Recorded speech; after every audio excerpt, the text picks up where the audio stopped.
This is the first midterm for UCLA's Math 31B. This is given by one of the professors in winter of 2024. So I'm going to solve this first midterm. Okay, so they give us f. So this notation is weird, but I'm assuming that this is the domain of f from 0 to infinity. And this is the range of f, which is 1 to infinity, is defined as f of x is e to the square root x.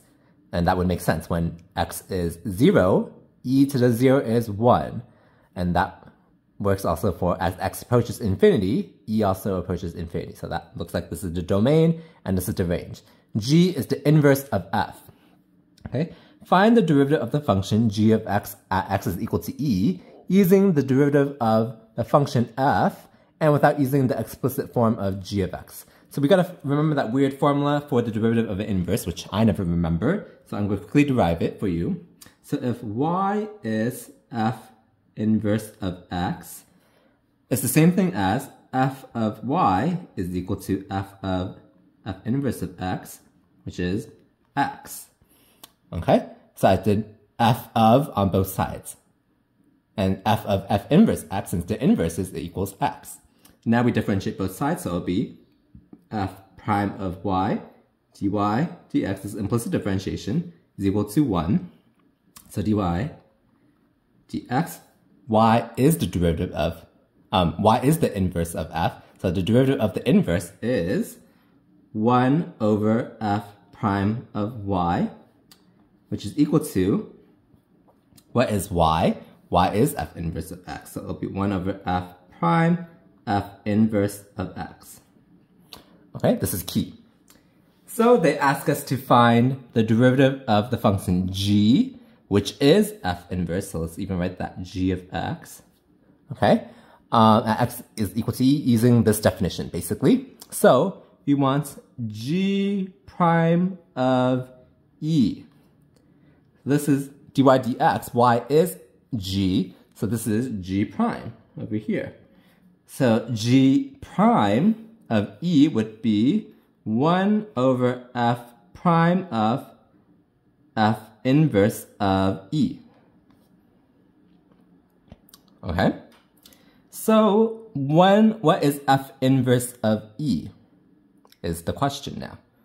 Or what is g of e? Well, g is the inverse of f. So this would be essentially asking at what x value is f of x equal to e. So let's set e to the square root x is equal to e. When is this true? It is true when x is equal to 1. Because e to the 1 power is e, right? Now how do inverses work? We swap the y and the x, right? So if this is f, okay, so let me write it like this. F of 1 is equal to e to the square root x evaluate x is equal to 1, which is e. So we switch the x and the y.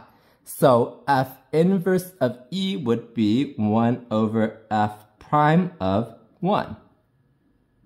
Okay, and what is f prime? We have to find that also. F prime of x is, we need to chain rule, it'll be e to the square root x times 1 over 2 root x. Okay, so f prime of 1 is e times 1 over 2, or e over 2. So we know that g prime of e, therefore g prime of e is equal to 1 over f prime of 1. So 1 over e over 2, which is 2 over e. That should be the answer. Okay, we'll see if I got it right, because this question will ask us to find g, the explicit form of it, and differentiate it to check. Okay, state the domain and range of g. Well, for inverses, we swap the y and the x. So the domain of f becomes the range of g, and the range of f becomes the domain of g. Because they're inverses, remember domain is related to x, range is related to the y, we swap them. So domain would be, we take the y of the f. So it would be from 1 to infinity, and the range would be from 0 to infinity. As simple as that. We swap the two. Okay, moving on. Now we're asked to find the inverse function g. So they didn't word it well, in my opinion, but we're asked to find g. So how do we find g? Well, we know that f of x, let me write it one more time. F of x is e to the square root x. So if we set this as y, for example, we swap the y and the x to find the inverse. So e to the square root y is equal to x. Now we solve for y. So how do we do that? We can log both sides. Okay, so we get that. And how does this side over here simplify? We get square root of y is ln x. Okay, and then we square both sides. Y squared is ln x quantity squared. Oh, there's no squared here. So y is ln x squared. That's your answer over here. Simple as that. All right, and now find the derivative of the function g at x is equal to e by taking the derivative of g of x and verify that it equals to the result from part A. So this is the best type of problem because you're just verifying you did the previous part correctly. And if you don't get a matching answer, you know you did something wrong. Okay, so let's find the derivative of this. This is g of x. By the way, so you should box the g of x part, not so much the y, but it should be okay. So we want to differentiate this. G prime of x, we need to chain rule. It'll be 2 ln x to the first power times 1 over x. Okay, and we want the derivative of g at x is equal to e, so g prime of e would be 2 ln e times 1 over e. Ln e is just 1, so it's 2 over e, which matches what we got before, exactly. So we know we did it right, unless we did both of them wrong, but this is the right answer. Okay, let's move on. We're going to evaluate this limit. Okay, has a hyperbolic cosine and a hyperbolic sine. So if you plug in x is 0, the top would be 0, the bottom would be 1 minus 1, which is also 0. Indeterminate, 0 is 0, we can use L'Hopital's rule. So that would be limit x approaches 0. What's the derivative of hyperbolic sine? I believe, if I remember correctly, is hyperbolic cosine. But then we need the chain rule, so times 2x. And derivative of hyperbolic cosine should be hyperbolic sine. And then derivative of 1 is just 0, so this is what we get. What happens when we plug in x is 0? We get 0 on the bottom. We would get 0 on top because 2 times 0 times 1 is 0. So we still have 0 over 0. So we can, again, use L'Hopital's rule. Okay, so what do we get on the bottom? That's the easier one. We get cosine hx, hyperbolic cosine. The top, we would get, we need product rule, so first d second, let's do that. First d second, derivative of 2x is just 2, plus second d first, that's sine h of x squared times another 2x. Okay? Hopefully that's clear over there. This is, let me write it again. Sine h of x squared times another 2x. Okay? Sorry for the mess there. So what happens when we plug in 0 over 0 now? Well, we get 1 on the bottom. We get 2 here. So let me write that. 1 on the bottom, 2 here. And over here we get 0. So the answer should be 2. Okay, as simple as that. This one, you should double check my work, but I believe it's 2. Okay, oh, you can ignore this guy over here.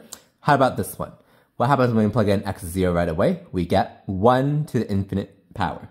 This is the indeterminate form in itself. Okay, so what do we do when we have an indeterminate power? We have to take the log. So let's let y be 1 plus sine x to the 1 over x power, same thing. Okay, so we take log on both sides. ln y is ln of this whole thing. Okay, properties of logs, we can move this power out in front. Okay, so now let's write it as one fraction. Okay, so now what we take the limit of this guy? Limit as it was originally x approaches 0, so that stays the same, of ln 1 plus sine x over x. What happens when we plug in 0? We get sine of 0 is 0, ln of 1 is 0, and the x on the bottom is 0. So 0 over 0, indeterminate, so we can use L'Hopital's rule. We can only use L'Hopital's rule when it's 0 over 0, or infinity over infinity. So we differentiate the top, we write the limit first. Differentiate the top, that'll be 1 over 1 plus sine x times derivative of the inside, which is cosine x, and then the derivative of the bottom is just 1. Okay? So now what happens when we plug in x is 0? We get cosine of 0 is 1 over 1 plus sine of 0 is 0. So that is 1. Okay, but we're not done. We took the limits of ln y. So the final answer is e to the first power. We have to exponentiate it back. Because we took ln, we have to exponentiate it back. So that's just e. That's the answer. Evaluate this integral. Okay, hopefully you can see a substitution. U, let's let it be ln t. Because du would be 1 over t dt, and that's right over here, dt over t. So we can rewrite this as integral of dt over t. We just said that's du over 1 plus u squared. This is the u, right? So 1 plus u squared. This, you should recognize, this is arctangent. So arctangent u plus c. So it'll be arctangent, what is u? That's ln t plus c. And that's the answer. As simple as that. Okay. And finally, this is the last problem. Integral from 0 to 1, x over square root of 1 minus x to the 4th dx. There's another substitution we can make. It's not as obvious, but we can rewrite this guy as integral from 0 to 1, x over square root of 1 minus x squared dx, because x squared squared, that's x to the 4th. And now we can let u be x squared. Du is 2x dx. This is a definite integral, so we have to change the limits. Let's do that afterward. X dx, that's du over 2, so half du over square root of 1 minus u squared. And limits, when x is 0, u is 0. When x is 1, u is also 1. So the limits don't change in this case, but we should always check. What's this antiderivative? It's arctangent, not arctangent, arcsine, sorry. It will be arcsine of u, evaluated from 0 to 1. So it's half times arcsine 1 minus arcsine 0. What is arcsine of 1? That would be pi over 2. Arcsine of 0, that is 0, so the answer is pi over 4. Okay, and that's it. Oh, I solved this in 13 minutes. Pretty good.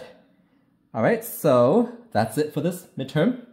Hopefully this was helpful. Please like and subscribe if it was.